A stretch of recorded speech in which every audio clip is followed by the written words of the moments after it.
Year in the world of electric vehicles, the rapid growth of Chinese companies, expansion of battery technology and manufacturing, continuing trade row, of course, between China, the United States and Europe. Here in Europe, of course, governments still facing challenges, persuading us to buy EVs due to purchase costs and charging infrastructure limitations. So where next? Where will the market go in 2025? Mark Smyth is an automotive journalist. Mark, welcome back. Good to see you. Well, get your crystal ball out. Where next for EVs in 2025? Good afternoon. Yes, 2025 is going to be an interesting one. I think we said that at the beginning of this year as well. They're already predicting that we'll see a constant increase in sales of electric vehicles, possibly to as much as 16% across the globe. But you mentioned Europe, and we could see that number being significantly less, possibly as little as sort of 1 to 2% during the course of the year. Some of that is caused, as you say, by concerns over infrastructure. We have the tariff issues in the US. We'll see what happens when President-elect Trump comes in next week. And of course, Europe also looking at imposing tariffs on Chinese-made vehicles.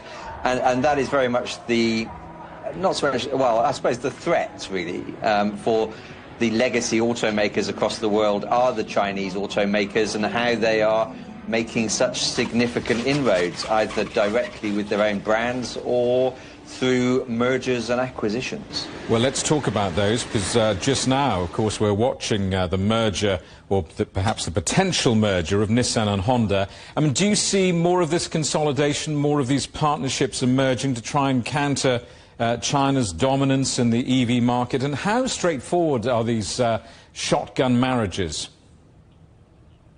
Well, this particular one, the one between Nissan and Honda, is not very straightforward at all, because we have the Renault-Nissan alliance, which also includes, of course, Mitsubishi. Renault is the majority shareholder in Nissan and has been for quite some time, forming that alliance, and is assessing its options with regards to the whole thing. But at the same time, quietly sort of acknowledging that this might be a good move, creating ultimately in 2026 the third biggest automaker. It is, of course, the second biggest merger after PSA and Chrysler, Fiat Chrysler a few years ago, and could cost as much as $56 billion to implement in 2026. But the chairman of Honda and other potential merger partners saying that it's very much to counter that threat of the Chinese automakers and get into the electric vehicle market even more so. Nissan, ironically, of course, is one of the front runners, or the forerunners maybe, in the electric vehicle market with its Nissan Leaf from the beginning of the last decade. But Honda has been very slow to get into the electric market and has essentially produced vehicles in order, let's say, to try and meet targets maybe, or legislation in certain parts of the world. We're seeing the same with its Japanese compatriot Mazda.